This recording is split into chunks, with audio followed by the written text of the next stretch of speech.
જય માતાજી મિત્રો, સ્વાગત છે બધા જ મિત્રોનું આપણી યુટ્યુબ ચેનલની અંદર।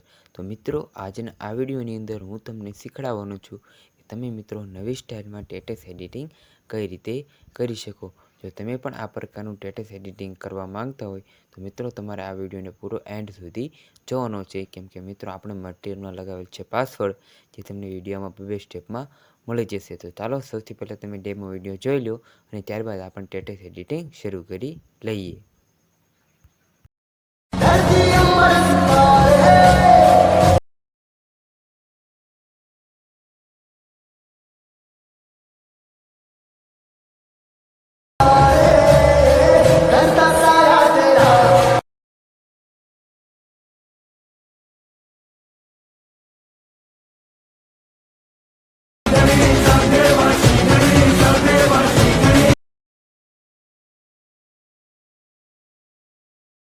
क्या बात है।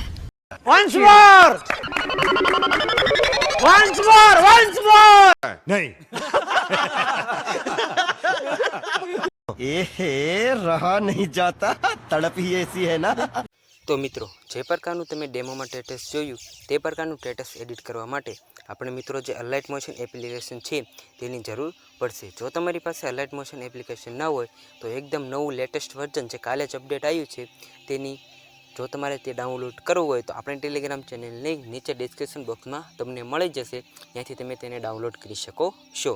તો તે પ્રકારનું સ્ટેટસ એડિટ કરવા માટે આપણે મિત્રો જે અલાઇટ મોશન એપ્લિકેશન છે તેની જરૂર પડશે। તો તમારે જે અલાઇટ મોશન એપ્લિકેશન છે તેને ઓપન કરી લેવાની છે।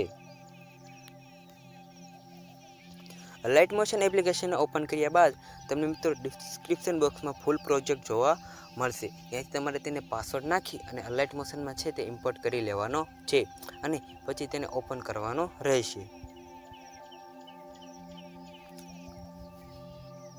તો અલાઇટ જે આ પ્રોજેક્ટને ઓપન કર્યા બાદ નીચે આવી રીતે સ્લોટ કરવાનું છે અને મિત્રો તમને અહીં ગ્રુપ 1 દેખાતું હશે, તેના ઉપર તમારે ક્લિક કરવાનું છે।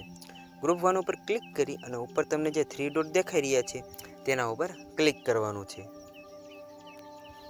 પછી મિત્રો સૌથી છેલ્લે લાસ્ટમાં તમને જે અનગ્રુપ વાળો ઓપ્શન દેખાય છે, જેવું જ તમે તેના ઉપર ક્લિક કરશો એટલે જે આપણી ઇફેક્ટ છે સોંગ લાઇબ્રેરી તે લાગી જશે।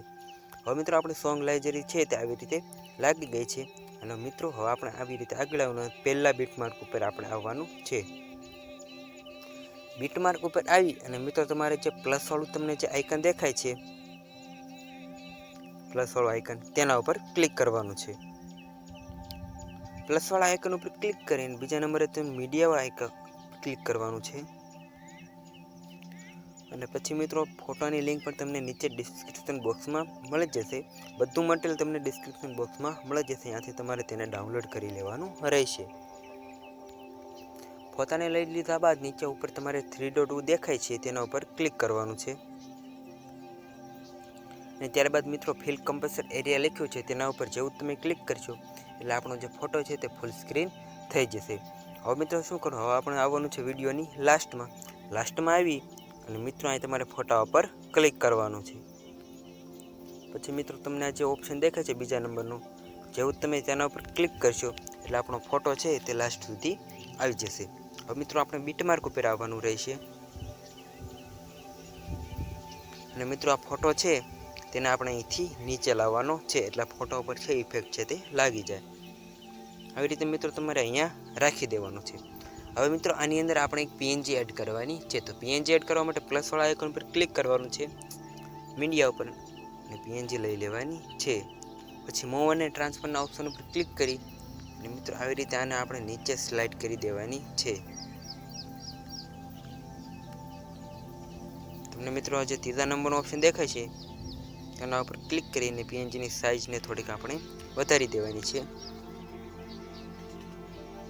અને બિલકુલ આપણને સેન્ટરમાં રાખી જ નહીં દે। પછી આપણે આવવાનું છે વિડીયોની લાસ્ટમાં અને આને પણ આપણે છેલ્લે સુધી લઈ લેવાની છે। પછી મિત્રો આને પણ આપણે અહીંથી નીચે રાખી દઈશું।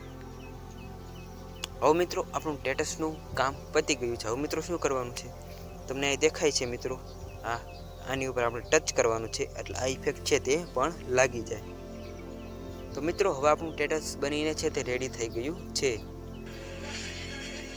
તો મિત્રો હવે આપણી ઓલ ઇફેક્ટ પણ લાગી ગઈ છે. તો હવે આ સ્ટેટસને સેવ કરવા અથવા તો ડાઉનલોડ કરવા માટે ઉપર તમને જે આઇકન દેખાઈ રહ્યું છે શેરવાળું, તેના ઉપર ક્લિક કરવાનું છે. ત્યાર પછી મિત્રો આપણે વિડીયોમાં આવવાનું છે અને મિત્રો તમારા ફોનમાં જેટલી પણ ક્વોલિટીમાં સેવ થતો હોય વિડીયો તેટલી ક્વોલિટીમાં સેવ કરી લેવાનો છે. અને નીચે તમને જે એક્સપોર્ટવાળું જે ઓપ્શન દેખાય છે, જેવું જ તમને તેના ઉપર ક્લિક કરશો એટલે આપણો જે વિડીયો છે તે સેવ થવા માંડશે. તો મિત્રો જો તમને અમારો આ વિડીયો પસંદ આવ્યો તો લાઇક, શેર અને સબસ્ક્રાઈબ કરી નાખજો. અને આગળ તમારે કયા પ્રકારનું સ્ટેટસ એડિટિંગ જોતું છે તેના માટે એક કોમેન્ટ પણ કરી દેજો. જય હિન્દ, જય ભારત, જય જય ગરવી ગુજરાત.